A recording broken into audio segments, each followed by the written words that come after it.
Hello everybody and welcome to another episode of Alex's Afternoon Art Show. Today, I feel like we need to motivate ourselves a little bit more, so to speak. So I'm going to be drawing Vergil. We're going to be doing some posing, we're going to be doing a little bit of background stuff. Drawing Vergil in his Devil May Cry 5 design. I considered doing Devil May Cry 3 design, but I feel like the 5 design is a little bit more... well, it's obviously more modern. It's more interesting, I think. Yeah, like I said, we're still on blue. Blue has been a color that we're sort of on now for a while.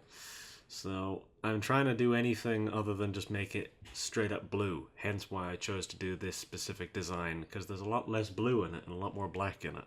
So I'm gonna try and vary up these colors a little bit, even if it's the last thing I do. And yeah, it's seeming like there's going to be a lot more blue going on here. So yeah, as I say, I'm going to try and vary up these colors. Last time I introduced a lot of purple into what would have otherwise been a very blue situation.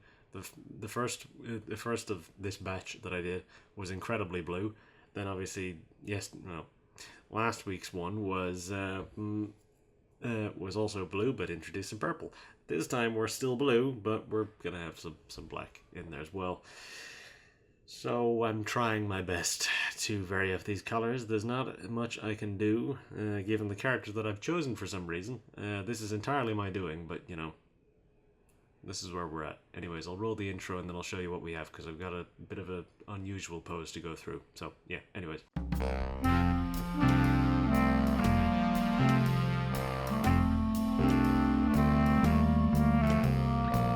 So, when I said an unusual pose, what I mean to say is a more static pose than normal.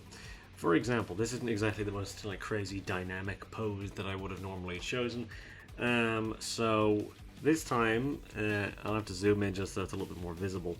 The idea is he's holding the scabbard, I believe is the term that you'd use for a sword, and he's popping out the sword a tiny bit. So we'll be using our little...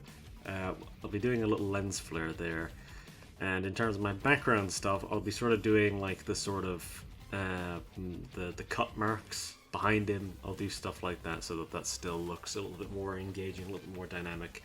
Now you might notice that at the bottom of the coat, this is a thing in the game as well, the bottoms of his coat are like very like cut up and sort of tattered. So I'm still going to be doing that here. I've just got a sort of I just left a little bit of it here as a note for myself. I'll have to go up and do it through this as well, but it's just sort of something which I didn't want to have to do whenever I was doing the base sketch, because it makes things a little bit messier than they need to be. So I'll do that as I'm going through with the details. Now, you might notice that I've done something a bit cheeky here, and I've had part of his coat swoop directly in front of most of his body. I've not got an excuse. I just felt like pointing it out. There's no excuse. I just felt like maybe making my life a little easier for once. Especially given that I'm going to have to do a whole host of stuff for the background. And yeah, given that this is not an easy design because of all the little bits of design that he's got on his coat and all this stuff. So yeah, some of those will be a little bit of a pain. I did alter his hair ever so slightly. I gave him a tiny little hair falling down, which he doesn't have. He doesn't have that in 5. His hair is very much perfectly up, which I think looks a bit strange. I'm not too into the way that his hair looks, so I've just added that little hair because I think that does a little bit. It does something at least for toning it down a little bit, and I think it maybe, yeah, as I say, it sort of makes it look a little bit more normal in that sense. Yeah, what else did I need to say? So yeah, this whole design piece on his arm here is a little bit obscured by the wrinkling. That was an intentional thing so that I don't have to actually draw as much of it, but I'm going to still have to draw it because I went through and I did it in the first place, so it's not like I can really avoid it. So anyways, yeah, I made the sword slightly longer, I think, because I'm just measuring now with my eyes, so it's roughly the length of his It's supposed to be roughly the length of from his foot to his neck-ish, is what I'm looking at here. From like the foot maybe to most of the way up the chest, and that's, I mean, that is actually accurate. It's just a bit thicker than it might normally be. So I suppose it's a moderate alteration, is that it's a bit thicker than it might normally be. But you could just say that, yeah, the scabbard is a bit thick. And then the rest of it is maybe the actual sword on the inside is a bit thinner. And because this is a katana we're dealing with, it has a very long handle. So, yeah. I don't think it's an enormous amount I have to actually go over here, because I've not really made any sort of crazy design alterations. The pose itself is simple. He's mostly just standing there, sort of broodingly or menacingly. I gave him a tiny little bit of a smug smirk. I wanted to try and give him sort of, yeah, like a smug expression was what I was sort of going for. And I think I managed to get that off. Or get that across, I mean to say. There was, yeah, so I think I got across the sort of smugness in the expression. But yeah, so yeah, I've not really altered the design aside from his hair and maybe obviously being a little bit cheeky with covering most of the design. And then yeah, the pose is fairly simple. It's just the sort of little pop of the sword out from the scabbard, and then I'll have the little lens throw there, and I'll be doing like the sword slashes in the background, just to sort of spruce up the background a little bit. Because the background's probably going to be blue, and I feel like maybe injecting some white in there with the sword slashes might make it look a little bit more interesting. Now, technically, a lot of those sword slashes, as I'm looking at them, have a little bit of a purpley tone to them.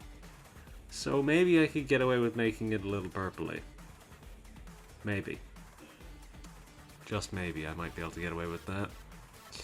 I mean, a lot of this stuff is going to have a blue tone to it anyways. His coat has a bit of a blue tone, so there's only so much I can really bend here to get out of just making everything blue. So, yeah, I can maybe purple tone some of the sword slashes in the background. We'll see. Yeah. Now the question is, do I want it to look like a judgment cut or like a judgment cut end? Because those are two very different looking things. A judgment cut typically has rounded sword slashes, whereas a judgment cut end normally has perfectly straight slashes.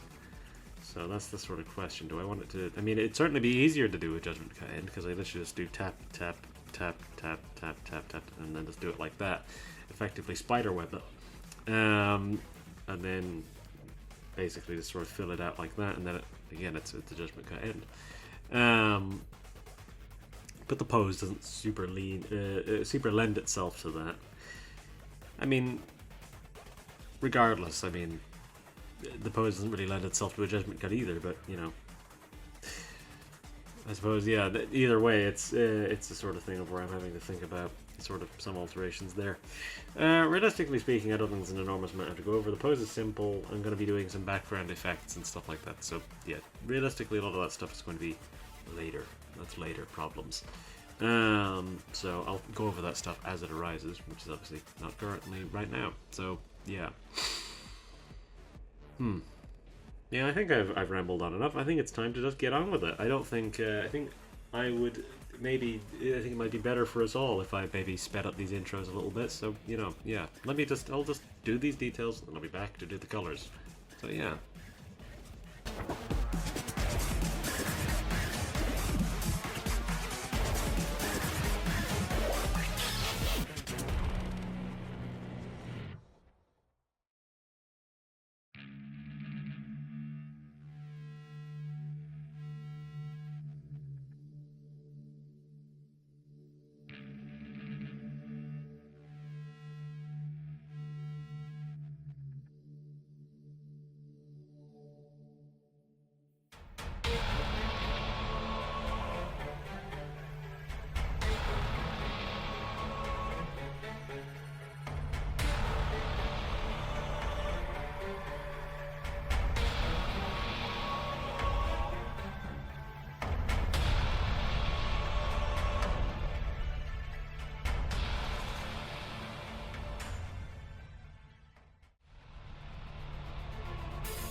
Okay, that is our details done. That took a little longer than I was expecting. Mostly because I had to take about 4 different breaks. But, well, we got there anyways. So next is the colors. Now, I made a few adjustments while I was going, as I normally do. Obviously, I finished off doing the little tears at the end of the coat. I didn't go as crazy as they actually are in-game. However, it depends on the strip, because there's actually, the way the coat works is that there's 3 pieces. There's this piece, there's that piece, and then there's a back piece as well. So there's technically 3 parts which then separate and flow. So the side ones appear, from what I'm looking at least, to be less ripped, and then the back one is the most ripped, which I suppose makes a degree of sense. But yeah, which I suppose I even managed to sort of keep. But yeah, so I don't know if it was necessarily, no, I don't think it was necessarily clear from the base sketch, but I just made it so that the tails on the scabbard sort of flow. One of them flows forward, one of them flows behind the actual scabbard, because I think that looks a little bit more dynamic. Because there are ways to make standing poses still dynamic, i.e., here having the coat flowing and then continuing to have movement going on, even though the character himself isn't moving. It still keeps things looking interesting. Another adjustment which I made was so his waistcoat sort of vest thing that he has this very sort of subtle patterning on it, which is, it's actually like squares is the idea of, or it's these long rectangles that then come in like concentrically like that. But obviously this isn't that big, so doing them in detail would sort of be a waste of time, because they'd be very hard to see. It's the same way that with this sort of shoulder pattern here, it technically should have the same little points that these have along the sides of this, but I thought that because there's already a lot of lines interacting with this pattern here anyways, that it would start looking a little messy, because there'd be way too many lines going on. So yeah, there wasn't really much else which I made any huge changes to, I don't think. So again, pretty much all the different shades here are all blue toned, apart from the gold that's on the sword, which there isn't much of. Actually, no, there's some silver. Or yeah, the patterning on the coat is a silvery tone, and then the buttons here are all gold, as is the zipper. And largely the buttons, I believe even the buttons on his coat are also silver. Are they silver or are they gold? Let me have a look. I think the buttons on the coat. No, the buttons on the coat are actually like a black color. I might just have them be silver then, just for the sake of, keeping things from getting too messy with the same colors repeating over and over and over again on top of each other. So, right, I'll probably have the buttons be silver as well. Right, okay. So, I've sort of got an idea here of what I'm doing.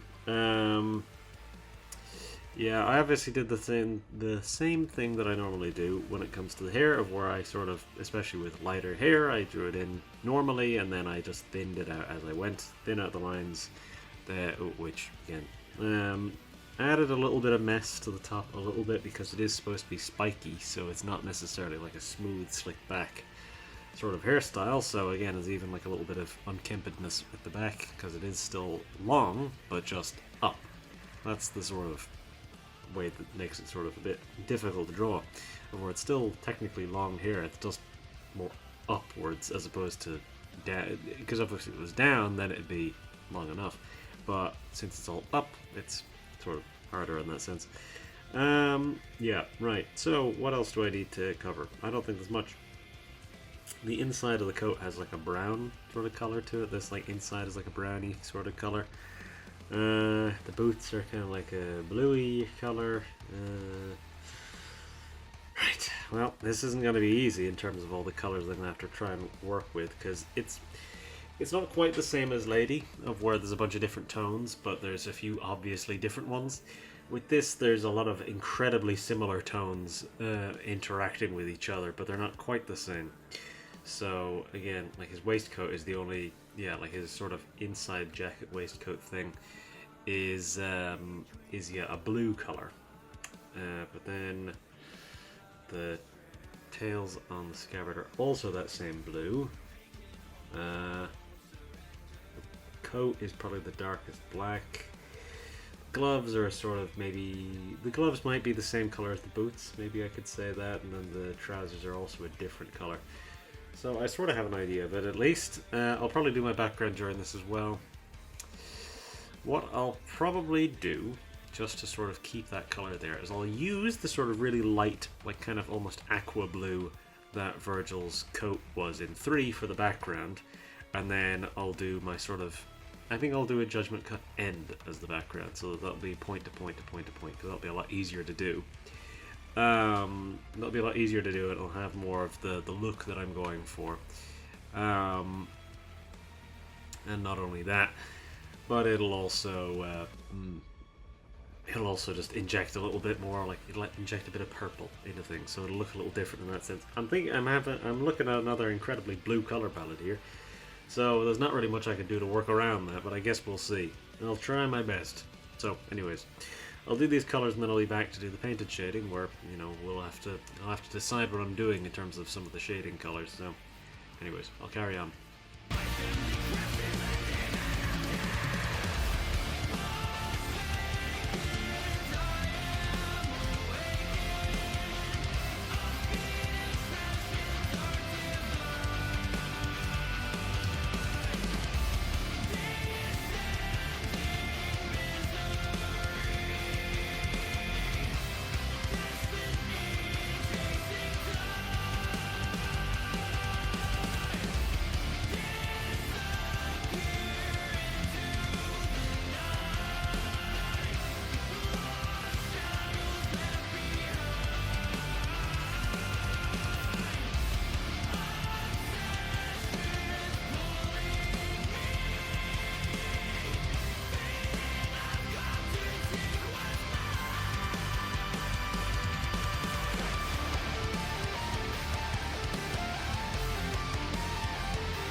Okay, that's our colors done, and I decided to do, obviously, the judgment cut end in the background, which was just as simple as doing tap, tap, tap, tap, tap, tap, tap. And then, you know, you get this at a vague sort of purpley blue glow, and then Bob's your uncle, you're done. So, yeah, I didn't really have to do any sort of crazy stuff with the colors. Things are all, I think, moving along nicely. There's a lot of colors which I sort of repurposed for other things. For example, the trouser color is the same as the scabbard color, the boots and the gloves are the same color, the vest and the tie on the scabbard is the same color, and that's sort of the gist of it. But yeah, so I don't think I need to sort of talk through anything too much here, so I'll probably just move on and continue to do the painted shading. Now, I have to think a little bit about what I want to do for my color palette, because that was something which I had intended on doing, but I haven't done yet, so I should probably do that. Let me have a look at some color palettes. Okay, we'll roll with that, I think. So, right, I need to use purple as my darker color, and then a blue as my lighter. Alright, okay.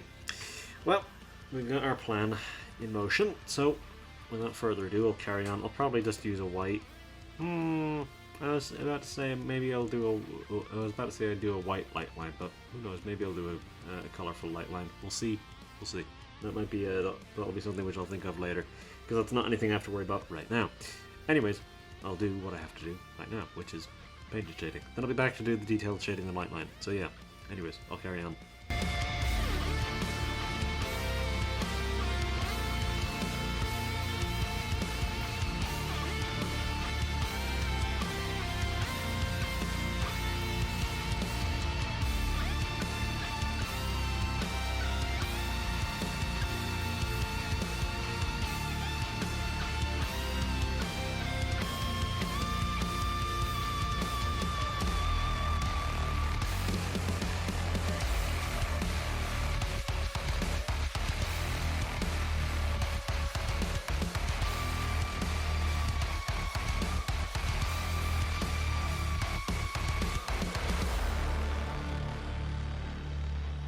Okay, that was our painted shading done. It didn't take very long. Mostly because this is the first time in quite a while where I haven't had to do anything painted with the background. All our background stuff was done before I even got to the paintbrushes, which is merciful because, yeah, that normally takes quite a while. There is a lot of extra noise because there's a lot of kids outside right now. But there's not much I can do about that, so we've just got to live with it. Hopefully the sort of denoising effects I use will mask that the best of their ability. Anyways, yeah, now it's time for the detailed shading, the light line. This probably won't take too long. I hope not, because we're already at a good length, being 3.5 hours. If I could get this done before the 4 hours ticks over, that'd be amazing. That'd be the shortest one I'd have done in quite some time, even though this is still taking a full day. Regardless, anyways. I'll move on. I don't think there's anything we really need to talk about the painted shading. Just sort of keeping it blue, keeping it blue as its lightest, keeping it purple as its darkest. That's sort of what we're going for. So that's the sort of color tone we're going for here is blue and purple. So most likely the background will be a little bit washed out by the time we're done, but we'll see what happens with that. Anyways, I'll carry on.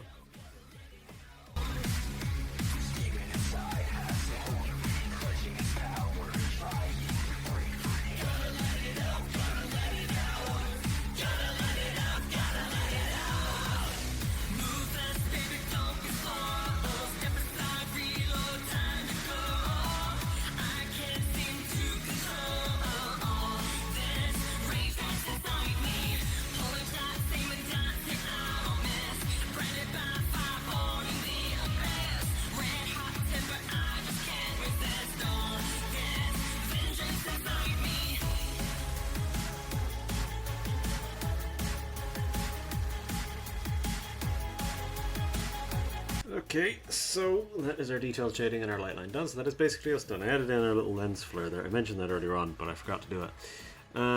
So that will probably get a little bit more washed out. I should lower the opacity on that just a tiny bit, because it's a little too eye-catching, and it sort of obscures a little bit of what's going on down there. So, right, the edges of that will probably get a little bit sort of blued or purpled, which is what we want to happen. I changed the background a little bit. I added this sort of darker blue sort of circle around the edges, or sort of vignetting around the edge of it. So that has a bit of a softer gradient to the primary blue in the background, because for one, that sort of fits the Judgment Cut end look, and for two, I felt like the normal blue was a little too flat, especially against the strikes. I think I felt like it wasn't showing properly, so I feel like this looks a little bit more correct now. So anyways, we'll do these gradient maps here. So right, okay, let me have a look at this. This is going to be, it's going to take a few attempts to properly get this right. So what do we want as our darkest? I need to open up the thing again. I might need to adjust that, make some little changes, something like that as we're going, to maybe make it more vivid or something. I don't know, we'll see. So, well, I suppose it's about as vivid as it should be. Okay, that's overlay. Overlay is just good normally to get a bit of a gauge of what we're looking at. This is fine, I don't need to change that again. So right, I would say maybe 60%. Does 60% seem right? No, maybe 70. 70. I think we want this to be a little bit more intense. We don't want it to completely wash everything out. Now let's see if there's this little bluiness to it. I think there is. Yeah, there's a little bit of bluiness to the edge of the lens flare. That's what we want. Okay. Right, let's keep going. Let's keep going. Let's add luminosity. So this, again, will make things a bit dimmer, so we're going to want that to be pretty low on opacity. I'd say 15% on that. Because it'll be dimmer and darker, but we don't want it to be too dim.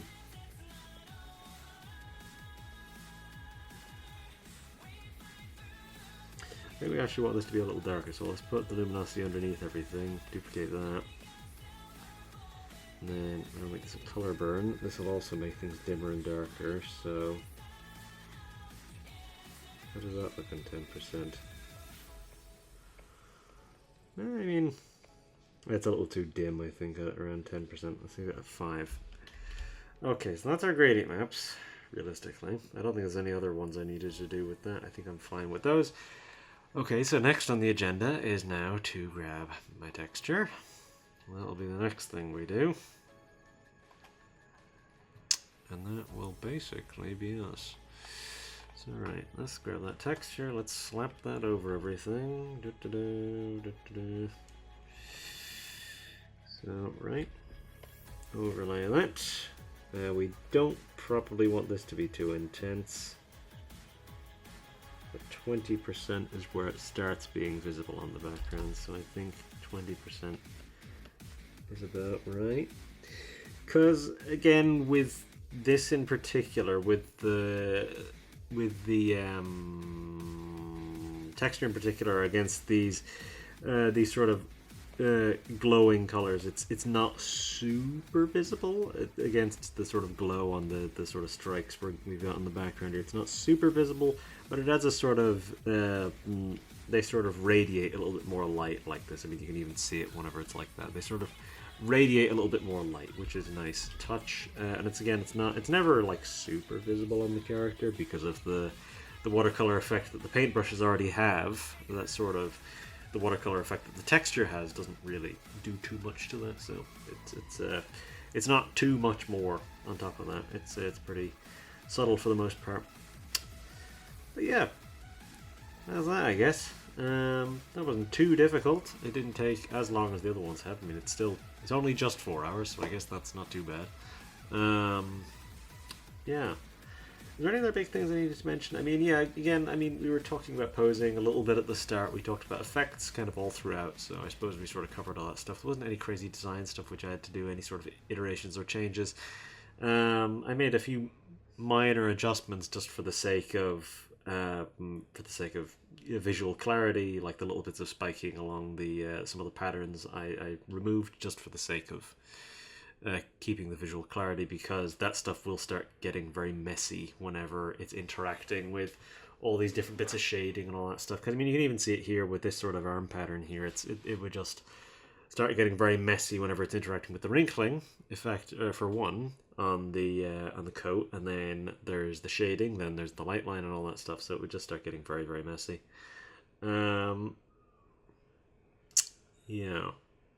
Yeah, I don't think there's anything else I really need to go over. I think, to be honest, I'm happy to just leave that one there. I think that one wasn't too bad. It was a fun one. I got some interesting effects out. I sort of, again, it made me thought about doing some little judgment cuts around the background, but I think that would have been a lot more difficult for one, and it also maybe wouldn't have come across super well. Not as well, at least, as these, or as the judgment cut end. But yeah, this was an alright one. It was fun. Hope you enjoyed. But yeah, I suppose with all that said, I'll do my outro and then I'll leave you. So if you like the video, do whatever it is that you normally do, whether that be liking or not. I would of course prefer if you liked it, but I can't make you, so just do whatever it is that you'd normally do. Same deal, if you want to subscribe, go for it. You know where the button is. You've presumably seen a YouTube video before, so I don't need to tell you where it is. All I need to do is, politely suggest that you may, if you would like to do so, smash said like button. Yeah, if you have a suggestion for what you'd like to see me draw in the future, you could leave a comment, politely worded or not at all. Because if you don't do it politely, I'm just not going to bother I might even, out of spite, explicitly go out of my way to not do the thing that you suggest. So, do it politely. And yeah, if you choose to watch the next video, I'll see you next time. So with all that said, that is us. I'll say goodbye and I will leave you. So, bye-bye.